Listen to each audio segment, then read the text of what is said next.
پھر درباری نجومیوں نے کاغذ پر 12 خانے بنائے اور ان خانوں میں ستاروں کی موجودہ رفتار درج کی۔ کچھ دیر تک آپس میں مشورے کرتے رہے، پھر یکایک ان کے چہروں پر خوف کے گہرے سائے لرزنے لگے۔ نجومیوں نے راجہ جیرجی کو مخاطب کرتے ہوئے عرض کیا، ہم نے آپ سے پہلے ہی کہہ دیا تھا کہ ایک مسلمان حدود و سلطنت میں داخل ہوگا اور پھر وہی شخص اقتدار کے ساتھ ساتھ آپ کی زندگی کے لیے بھی ایک سنگین خطرہ بن جائے گا۔ حاکم سیون راجہ جیرجی نے گھبرا کر پوچھا، کیا تم یہ کہنا چاہتے ہو کہ یہ وہی شخص ہے؟ ہمارا علم یہی کہتا ہے، تمام نجومیوں نے بیک زبان کہا۔ شاید یہ وہی فقیر ہے جس کے ایک شاگرد کو آپ نے قید میں ڈال دیا ہے۔ ماہرین نجوم نے جس واقعے کی طرف اشارہ کیا تھا اس کی تفصیل یہ ہے کہ کچھ دن پہلے ایک مسلمان سیون میں داخل ہوا تھا اور قلعے کے جنوبی حصے میں گھنی جھاڑیوں کے اندر مقیم ہو گیا تھا۔ وہ دن میں 3 مرتبہ اپنے رومال سے زمین کو صاف کرتا اور بآواز بلند کہتا،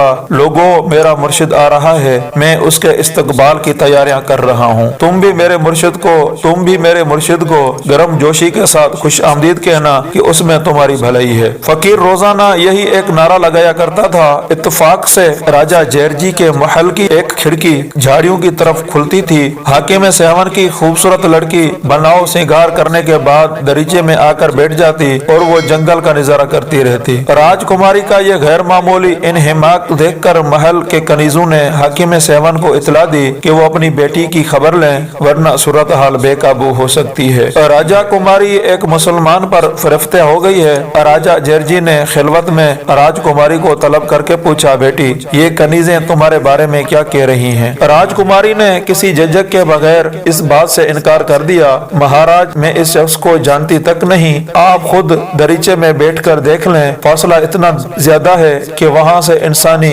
حویلی کے سوا کچھ نظر نہیں آتا۔ بیٹی کے کہنے پر راجہ جیرجی نے خود محل کے دریچے میں بیٹھ کر دیکھا، واقعتاً گھنی جھاڑیوں میں اور محل کے دریچے میں بہت زیادہ فاصلہ تھا، وہاں سے کسی انسان کے نقش و نگار کا نظر آنا ممکن ہی نہیں تھا، پھر راجکماری ایک حویلی سے کس طرح عشق کر سکتی ہے؟ راجہ جیرجی شدید ذہنی کشمکش میں مبتلا تھا۔ اسی دوران کچھ تنگ نظر اور متعصب وزیروں نے حاکم سیون کو مشورہ دیتے ہوئے کہا، اس سلسلے میں راجکماری بے قصور ہے، سارا قصور اس مسلمان فقیر کا ہے جو مہاراج کی عزت و آبرو سے ایک بھیانک کھیل کھیل رہا ہے۔ راجہ جیرجی نے استفہامیہ نظروں سے اپنے وزیروں کی طرف دیکھا، دراصل وہ مسلمان فقیر راجکماری کے عشق میں مبتلا ہے۔ وزیروں نے شک کا بیج بو دیا۔ راجہ جیرجی نے اقتدار و حکمرانی کے نشے میں تحقیق کیے بغیر مسلمان فقیر کو زنجیریں پہنا کر قید و خانے میں ڈال دیا، پھر روزانہ اس کے کمزور جسم کو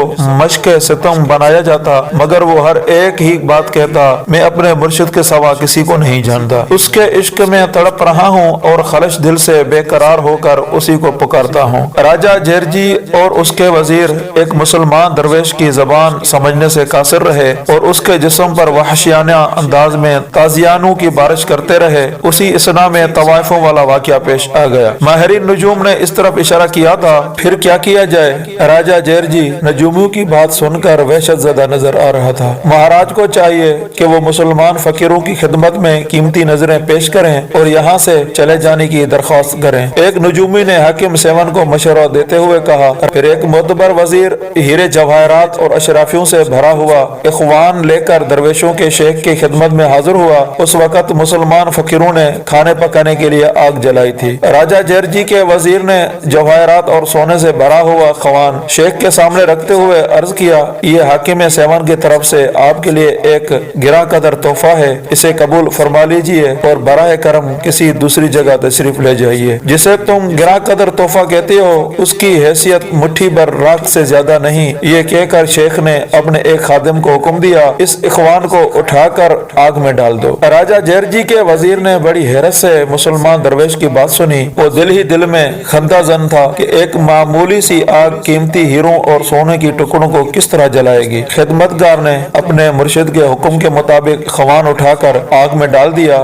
دیکھتے ہی دیکھتے ایک شعلہ سا بھڑکا، تمام لال و جواہرات سونے کے ٹکڑے جل کر خاک ہو گئے۔ ہمیں نظر کرنے کے لیے ایک مٹھی بھر راکھ لایا تھا، شیخ نے بت پرست وزیر کو مخاطب کرتے ہوئے فرمایا۔ حاکم سیون کا نمائندہ کچھ دیر تک پتھرائی ہوئی آنکھوں کے ساتھ یہ ناقابل یقین منظر دیکھتا رہا۔ وہ سونا جو تپتی ہوئی بھٹی میں بہت دیر کے بعد پگھلتا ہے اسے معمولی آگ کے شعلوں نے چند لمحوں میں جلا کر خاک کر ڈالا تھا۔ مسلمان درویش کی یہ کرامت دیکھ کر وزیر نے قدموں پر سر رکھ دیا اور گداگرانہ لہجے میں عرض کرنے لگا، میرا اس میں کوئی قصور نہیں ہے، میں تو راجا کے حکم سے مجبور ہوں، میری جان بخش دی جائے۔ وزیر اپنی زندگی کی بھیک مانگنے لگا۔